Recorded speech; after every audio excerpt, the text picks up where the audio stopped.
Channel ചർച്ചയിലെ വിദ്വേഷ പരാമർശത്തിൽ BJP. നേതാവ് പി.സി. ജോർജ് ഈരാറ്റുപേട്ട മജിസ്ട്രേറ്റ് കോടതിയിൽ കീഴടങ്ങിയെന്ന വാർത്തയുടെ തുടർ വാർത്തകളിലേക്കാണ്. പി.സി. ജോർജിനെ 2 ദിവസത്തെ കസ്റ്റഡിയിൽ വേണമെന്ന് പോലീസ് കോടതിയിൽ ആവശ്യപ്പെടുകയായിരുന്നു. പോലീസിനോട് റിപ്പോർട്ട് തേടി കോടതി കേസ് അല്പസമയത്തിനകം തന്നെ കോടതി പരിഗണിക്കുകയും ചെയ്യും. വിവരങ്ങളുമായി ശ്രീജിത്ത് ശ്രീകുമാരനാണ് ചേരുന്നത്. ശ്രീജിത്ത്, ഇന്ന് നടന്നതും നാടകീയമായ സംഭവങ്ങൾ തന്നെയായിരുന്നു. പോലീസ് സ്റ്റേഷനിൽ എത്തുമെന്നാണ് വിചാരിച്ചിരുന്നത്, അവിടെ കീഴടങ്ങുമെന്നാണ് വിചാരിച്ചിരുന്നത് പി.സി. ജോർജ്. പക്ഷേ വളരെ നാടകീയമായി തന്നെ കോടതിയിൽ ഹാജരാകുന്നു. അതിനുശേഷം ചില ചോദ്യങ്ങൾ കോടതി ചോദിക്കുന്നു. പോലീസ് റിപ്പോർട്ട് എവിടെയെന്ന് കോടതിയുടെ ചോദ്യം. അരമണിക്കൂറിൽ റിപ്പോർട്ട് ഹാജരാക്കണം എന്ന് പറയുന്നു. അതുപോലെ തന്നെ പി.സി. ജോർജിനെ 2 ദിവസത്തെ കസ്റ്റഡിയിൽ വിടണമെന്ന് പറയുന്നു. എന്നാൽ കസ്റ്റഡിയുടെ ആവശ്യമില്ലെന്ന് പ്രതിഭാഗം അഭിഭാഷകൻ വാദിക്കുന്നു. കൃത്യം 2 മണിക്ക് തന്നെ തുടങ്ങുമോ വാദം? വിവരങ്ങൾ പറയും.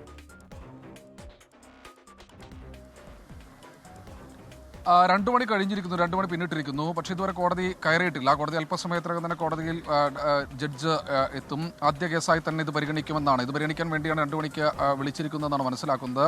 എന്തായാലും കോടതിയിൽ നാടകീയ രംഗങ്ങൾ ഉണ്ടായി. അതിലേറ്റവും എടുത്തു പറയേണ്ടത് പോലീസിനോട് റിപ്പോർട്ട് എവിടെയെന്നാണ് കോടതി ചോദിച്ചത്. അതിലേറ്റവും എടുത്തു പറയേണ്ടത് 11 മണിയോടുകൂടി കോടതിയിൽ ഹാജരായ പ്രതിയാണ് പി.സി. ജോർജ്, കീഴടങ്ങിയ പ്രതിയാണ് പി.സി. ജോർജ്.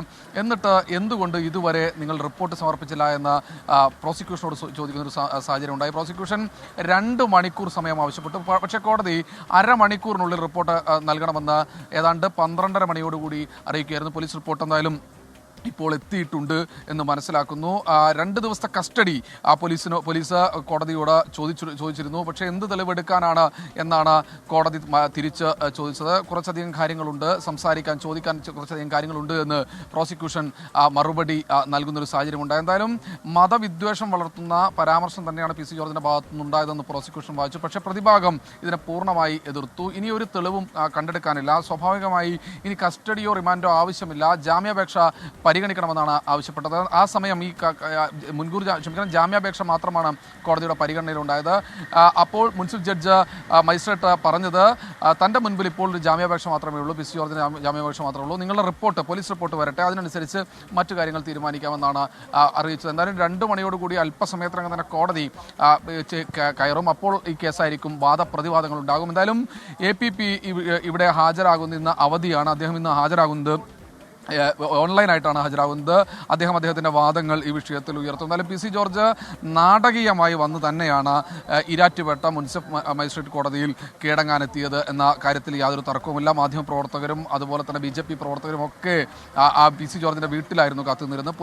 ഈരാറ്റുപേട്ട പോലീസ് സ്റ്റേഷനിലും മാധ്യമപ്രവർത്തകരുണ്ടായിരുന്നു. അവിടെയും പാലാ DYSP അടക്കമുള്ള ആളുകൾ എത്തിച്ചേർന്നിരുന്നു എന്നാണ് വിവരം. എന്തായാലും അങ്ങനെ നിൽക്കുന്ന സമയത്താണ് 10:15-11 മണിയോടുകൂടി പി.സി. ജോർജ് കോടതിയിലെത്തി കീഴടങ്ങുന്ന ഒരു സാഹചര്യം ഉണ്ടായത്. എന്തായാലും കേസ് അല്പസമയത്തിനകം തന്നെ പരിഗണിക്കും. കോടതി അല്പസമയത്തിനകം തന്നെ കയറുമെന്നാണ് അറിയുന്നത്. എന്തായാലും റിമാൻഡാണോ അതോ ജാമ്യം നൽകുമോ എന്ന കാര്യത്തെക്കുറിച്ച് അല്ലെങ്കിൽ കസ്റ്റഡിയിൽ വിടുമോ എന്ന കാര്യത്തെക്കുറിച്ച് ഒരു അന്തിമ തീരുമാനം എന്തായാലും ഒരു അരമണിക്കൂറിനകം ഉണ്ടാകും. ഒരു വാദപ്രതിവാദം ഉണ്ടാകുമെന്ന കാര്യത്തിൽ യാതൊരു തർക്കവുമില്ല. പരാതിക്കാരുടെ അഭിഭാഷകനും ഈ കേസിൽ ഇവിടെ ഹാജരാകുന്നുണ്ട്. അദ്ദേഹവും കക്ഷി ചേർന്ന ഈ കേസിൽ ഹാജരാകുന്ന ഒരു സാഹചര്യമാണുള്ളത്. അവരും പി.സി. ജോർജിൻ്റെ ജാമ്യാപേക്ഷയെ എതിർക്കും. പോലീസും ജാമ്യാപേക്ഷയെ എന്തായാലും എതിർക്കും. എന്തായാലും പോലീസിനെ സംബന്ധിച്ചിടത്തോളം നിർണായകമായ നീക്കമാണ്. നിർണായകമായ മണിക്കൂറുകളിലൂടെയാണ് കടന്നു പോകുന്നത്. പി.സി. ജോർജിന് സമാനമായ രീതിയിൽ നിർണായകമായ മണിക്കൂറുകളിലൂടെ തന്നെയാണ് കടന്നു പോകുന്നത്. സമാനമായ രീതിയിൽ ഒരു കേസ് കാരണം കഴിഞ്ഞ കുറേ ദിവസങ്ങളായി ഈ വാർത്ത ഇതിങ്ങനെ വന്നുകൊണ്ടിരിക്കുകയാണ്. ഒടുവിൽ ഹൈക്കോടതി അത്തരത്തിലൊരു ഉത്തരവ്, അത് ഗൗരവമേറിയ ചില നിരീക്ഷണങ്ങൾ പറഞ്ഞിട്ട് തന്നെയാണ് വീണ്ടും ഇങ്ങനെ അബദ്ധം എന്ന നിലയിൽ മതവികാരത്തെ വ്രണപ്പെടുത്തുന്ന അല്ലെങ്കിൽ വിവാദമുണ്ടാകുന്ന പരാമർശങ്ങൾ നടത്തുന്നു.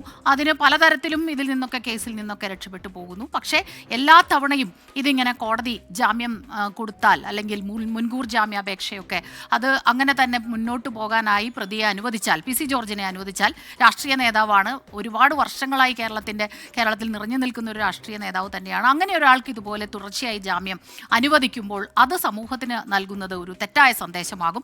ഇതുപോലെ മറ്റുള്ളവർ സാമുദായിക സ്പർദ്ധ അല്ലെങ്കിൽ മതവിദ്വേഷം വളർത്തുന്ന രീതിയിലുള്ള ഏതെങ്കിലും തരത്തിലുള്ള പരാമർശങ്ങൾ നടത്തിയാൽ അതങ്ങനെ വളരെ ലാഘവത്തോടെ എടുക്കാൻ കഴിയില്ല. അതുകൊണ്ട് തന്നെയാണ് ഇത്തവണ വളരെ കർശനമായ നടപടികളിലേക്ക് കടന്നത്. അപ്പോൾ മുൻകൂർ ജാമ്യം തള്ളുകയായിരുന്നു ഹൈക്കോടതി. അതിനുശേഷം 2 ദിവസത്തെ സാവകാശം ചോദിക്കുന്നു പി.സി. ജോർജ്.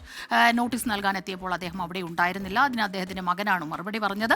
ഇന്നിപ്പോൾ വീട്ടിലെത്തി, പോലീസ് അവിടെ കാത്തിരുന്നു. പക്ഷേ പോലീസിന്റെ കണ്ണുവെട്ടിച്ചു തന്നെ കോടതിയിലെത്തിയിരിക്കുന്നു. അതുകൊണ്ട് തന്നെ ഈ മണിക്കൂറുകൾ ഏറ്റവും നിർണായകമാകുന്നു.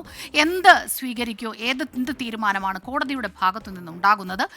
ഈ പോലീസിന്റെ കസ്റ്റഡി അപേക്ഷ, അതിൽ പോലീസിന് റിപ്പോർട്ട് ലഭിച്ചിട്ടില്ല എന്ന് കോടതി പറയുമ്പോൾ തീർച്ചയായിട്ടും ഈ അരമണിക്കൂർ കഴിഞ്ഞിരിക്കുന്നു. അരമണിക്കൂറിനുള്ളിൽ ഇപ്പോൾ 2 മണിക്ക് ഇത് വാദം തുടങ്ങിയിട്ടില്ല. അല്പസമയം കഴിയുമ്പോഴേക്കും വാദം തുടങ്ങുമെന്നാണ് നമ്മൾ പ്രതീക്ഷിക്കുന്നത്. അപ്പോൾ പോലീസ് റിപ്പോർട്ട് സമർപ്പിക്കുമോ? പ്രോസിക്യൂഷൻ എന്തെല്ലാം കാര്യങ്ങളാണ് നിരത്തുക?